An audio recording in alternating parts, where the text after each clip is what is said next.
Alright, so this episode is going to be about a very, let's just say, odd denomination. I'll try to give you a close-up of what it looks like here. It is a 2-cent piece. And the history behind the 2-cent piece is mostly just because of coin shortages. So there was the Act of 1864, which, as you would have seen in the Indian head cent episode if you watched that one, that changed the Indian head cent from a copper and nickel composition to a bronze composition for cost-effective and also easier production reasons. And what that act also did is it made a 2-cent piece, which was something that they kind of wanted for, I guess, easier handling, because it'd be easier. You could give 2 of these instead of 4 pennies, or something of that nature away. It's one of the most short-lived series for a denomination. It only lasted from 1864 to 1973, to 1873, my bad. So it only ran for 9 years. So that's a very short-lived series. It was also the first coin to have "In God We Trust" appear on a coin, which I'll try to zoom in a little bit, see if you can see it, because I only have one example here. But if you look up above the shield, there's a little bit of a glare. Up above the shield, there's a ribbon above the leaves that says "In God We Trust." It was the first coin that had that at the time. And that was also by the support of Treasury Secretary Salmon P. Chase. Was very big on putting "In God We Trust" on it. And the design was also used sort of for the shield nickel. It was kind of like a template for the shield nickel.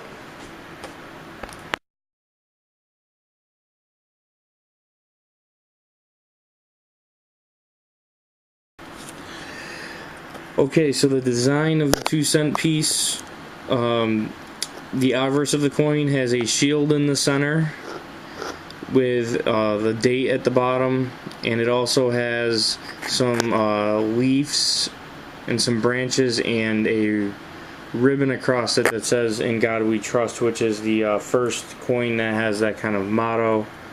And the reverse of the coin, it has a wreath with 2 cents in the middle, and it has United States of America around it, and it's very similar to the wreath that they had on the Flying Eagle and the original Indian head cent, the first year Indian head cent.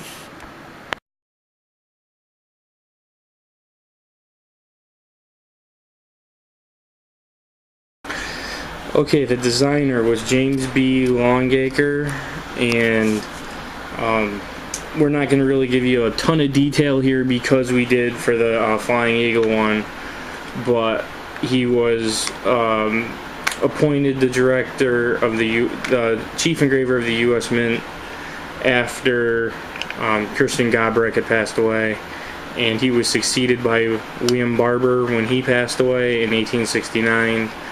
And he was notable for designing a lot of the smaller coinage, the cents, 2 cent, 3 cent, shield nickels, things like that. If you want a full detail, you can go back to the Flying Eagle video, and it will show you all you need to know about Longacre.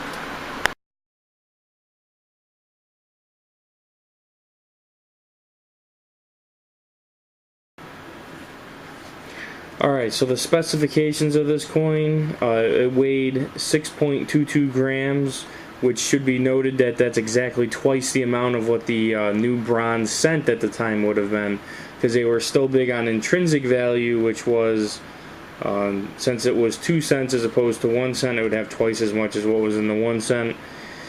it was 95% copper and 5% tin and zinc, just like the Indian head at the time. It is 23 millimeters in diameter, and it has a plain edge.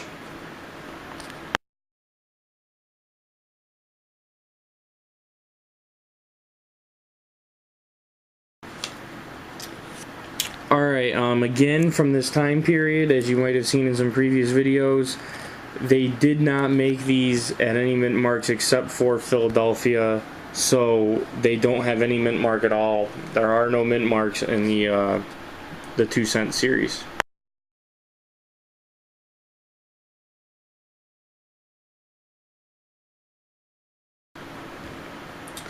Alright, so now let's get into some mintage figures of these. Again, because it was a very short-lived series, you can tell that the series was dying out. The most common to get are the 1864 and 1865, where they made between about 15 and 20 million each of those years. And then when you go 66 through 69, 1866 through 1869, they're still pretty easy to come by, but they're not as common. They made between 1 and 3 million each of those years, and the numbers got smaller. And then from 71, they made about 700,000 to 800,000. I think it was 861,000 for 1870. And the lowest of them is 1872, which was only 65,000 that were made for circulation. So those are you can tell it died out.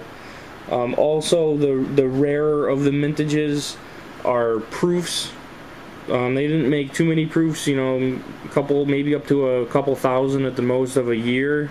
And in 1873, which is the last year of the series, they only made proofs, and there was about 1,000 to 1,200 of them total that were known to be minted by some of the records that we have.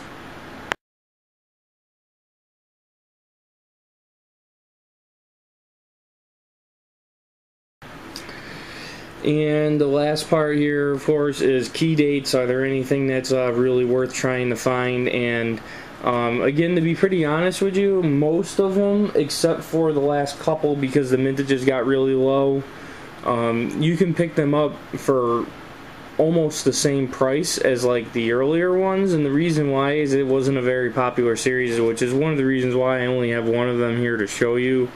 I don't really have any for the company, and you know, even the founder of our company and his personal collection, he only has I believe one in his typeset. I only have one. You know, most of us, we only really want one for a type. That's what it was a type coin. But what you would like for are the really good ones. Is any of the proofs would be something to look for, because those are going to be big money.